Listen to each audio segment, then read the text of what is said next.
Qadın və biznes mövzusu ilə davam eləyək. Bayaq tələbəmlə belə bir mövzunu işləyirdik ki, necə eləyim ki, həyatımdakı çətinlikləri yoluna qoyum, eyni zamanda biznesdə də inkişaf edeyim. Və mövzumuz əsasən arxetiplər haqqında oldu. Və arxetipləri bilmədən özümüzü idarə etmək, situasiyanı idarə etmək əslində daha çətin olur. Səbəb nədən ibarətdir? Çünki biz daim olaraq suallar olur da, mən kiməm, mən necə insanam, mən nə eləmək istəyirəm, mən nə yaratmaq istəyirəm və bunun cavabları tam formalaşmayıbsa, əlbəttə ki, burada çətinliklər yaranmağa başlayır. Və bu çətinliklər də həm insanın şəxsi həyatına, həm iş həyatına da yetərli qədər yansıya bilir. Şəxsi həyatına dedikdə həm özü ilə olan münasibətə, həm partnyorla, həm dostlarla və s. Və burada arxetiplər nəyə görə kömək ola bilər? İnsan artıq hər hansısa, belə deyək, rola girəndə, bu artistlik mənasında deyil, bizim hər birimizin içində arxetiplər var, hansı ki onlardan istifadə edə bilərik ki, həyatımızı daha keyfiyyətli formalaşdıra bilək. Çünki nəyəsə əsaslanmasaq, nəyəsə formalaşdıra bilməsək, fundament, yəni formalaşdıra bilməsək, onun üzərində öz kreativliyimizi, öz unikallığımızı formalaşdırmaqda çətinlik çəkirik. Bunun üçün yetərli qədər arxetiplər haqqında məlumatlı olmaq faydalı olar. Əvvəlki arxetiplərə geçsək, ən çox əvvəllər istifadə olunan arxetiplərə geçsək, burada istifadə olunub, yazmışam ki, biraz rahat olsun, hamısını deyə bilim.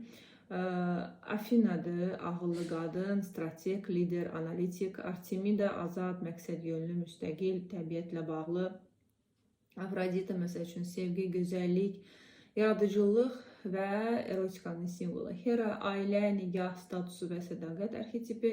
Demetra, ana, qayğıkeşlik, bolluq və qidalandırma enerjisi. Persefona, daxili aləm, transformasiya, intuisiya və sir daşıyıcısı. Gestia, daxili harmoniya, sakitlik, evin və ruhun enerjisi. Hər birinin məsəl üçün adını çəkib özündə köklənəndə həmin xüsusiyyətləri insan özündə canlandırmağı bacara bilir. Yəni hər hansısa bir tanrıçanın obrazından istifadə etdikdə belə, buna kökləndikdə biz həmən enerjini özümüzdə oyadıb, formalaşdırıb və bununla hərəkət edə bilirik. Hətta biz məsəl üçün hansı xüsusiyyətlərini bilmiriksə, amma özümüzdə onu formalaşdırmaq istəyiriksə, özümüzü o tanrıçanın yerinə qoyanda artıq şuuraltımızda bu haqqında məlumat olduğu üçün şuuraltımız belə bizə bunu formalaşdırmaqda və bununla hərəkət etməyə dəstək olur. Müasir psixologiyada istifadə olunan arxetiplərə geçsək, Jung'un da daha çox istifadə etdiyi arxetiplərdən danışsaq, qız arxetipidir, sevən, sevgili arxetipidir, ana, kraliça, sehirbaz, müdrik, döyüşçü və şaman qadın kimi yazılıb burada, amma daha çox müdrik obrazdan danışa bilərik, mistik qadın obrazından danışa bilərik. Bunların hər birini əgər açsaq, açıqlamasını da vurğulasaq, məsəl üçün qız bu təmizlik, təzə başlanğıc, ümid, biraz da oyunbazlıq və s. kimi gedə bilər. Sevgili obrazı duyğusallıq, hisslər, yaxınlıq, hissiyat, bədənlə əlaqə və s. Ana modeli qayğı, şəfqət, qoruma və yetişdirmə enerjisidir. Kraliça məsuliyyət, liderlik, idarə və həyat məqsədlidir. Bunlar hamısı təbii ki, qadın obrazlarıdır, hal-hazırdakı iş obrazlarının haqqında danışmırıq. Müdrik, bilik, analiz, müşahidə və düşüncə gücü, döyüşçü, sərhədlər, qərarlar, ədalət və qoruma instinkti və s. bunlar. Hər birinə köklənəndə təbii ki, həm şuuraltı bunlarda bizdə aktivləşmə gedir və aktivləşməklə də bərabər bizdə burada bu inkişaf etməyə başlayır. Çünki nə qədər hansısa bir arxetipə kökləniriksə, bir o qədər də onu özümüzdə aktivləşdirə bilirik. Bədən ona adaptasiya olur, beyin ona adaptasiya olur, enerji ona adaptasiya olur və daha çox onu ifadə etməyə başlayırıq. Enerji və ruhani praktikalarda istifadə olan arxetipləri nəzərə alsaq, burada məsəl üçün ay qadın olaraq desək, yəni bu intuisiya, qadın dövrləri, duyğuların axışı və s. Torpaq ana kimi götürsək, ana torpaq deyilir. Sabitlik, bərəkət, qoruyuculuq və təbiətlə birləşmə.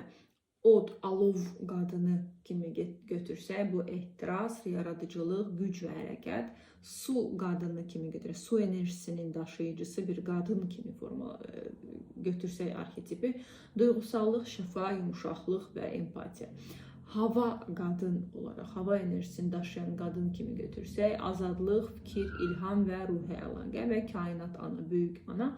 Bütün arxetipləri bütün formada yaradan, qoruyan və dəyişdirən.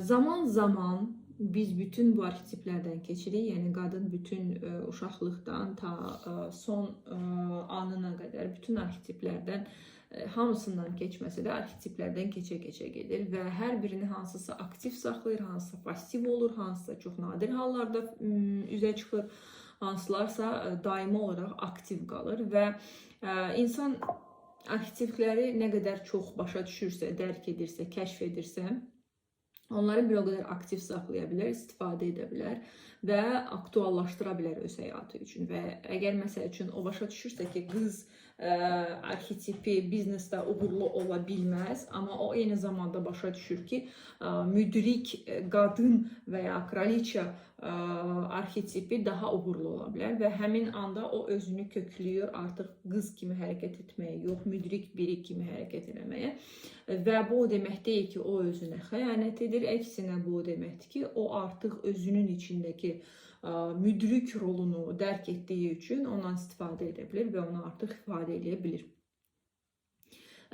Və bu bütün həyatın mövzularına da aiddir. Əgər məsəl üçün münasibətdə ana modeli ilə hərəkət edirsə, bu təbii olaraq münasibətə bəli bir çətinliklər yaradır və o özünə artıq sual verəndə ki, mən münasibətin içində məsəl üçün gəlmişəm, görüşmüşəm, mən indi hal-hazırda sevgilimlə və ya yoldaşımla hansı arxetip olaraq kommunikasiyaya girəcəm, onu əsasında nəticə əldə etmək ehtimalı artır. Məsəl üçün, əgər sevgilinizlə görüşəndə ana modeli ilə, ana arxetipi ilə gedirsinizsə, əlbəttə ki, qabağınızdakı dəcəl bir oğlan uşağı olacaq.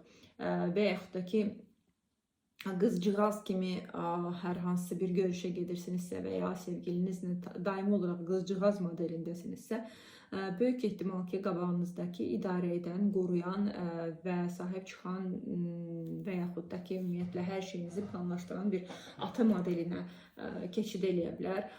Və buna görə də yetəri qədər fikirləşmək lazımdır ki, yəni partnyorluqda, sevgililikdə, məsəl üçün mən sevgili arxetipindəyəm, qız arxetipindəyəm, yoxsa ana arxetipindəyəm və yaxud da ki, müdrik və s. və s.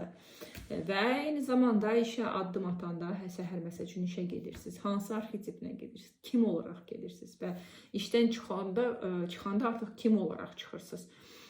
Və İnsanlar bəzən düşünür ki, mən hər yerdə olduğum kimiyəm, okey, bu əladır, amma olduğunuz kimi olsanız belə, onun içində belə arxetiplər var və arxetipə uyğun davranışlar var. Hansı ki, bizə istədiyimizi yaşamağa, istədiyimizi yaşatmağa, formalaşdırmağa yetəri qədər dəstək ola bilir və bu normaldır. Bu roldan rola girmək deyil, bu mənim öz rolumun fərqli şəkildə situasiyaya uyğun, hədəfə uyğun ifadə olunması deməkdir. Ona görə də arxetiplər haqqında məlumatlı olmaq, öz arxetipinizi kəşf eləmək, hansılar sizdə aktualdır, hansının sizdə aktual olmasını istəyirsinizsə, bu haqda düşünmək və bunu özündə müəyyənləşdirmək həyatınıza yetəri qədər qatqısı ola bilər deyə sizinlə paylaşmaq istədim. Hər hansı bir sualınız olsa və yaxud da ki, müzakirə eləmək istəsəz, buyurun, müzakirə eləyə bilərik. Suallarınızı da yaza bilərsiniz. Mənə də maraqlı olar, mən də cavablayaram və daha çox bu mövzuları araşdıraram. Hələlik.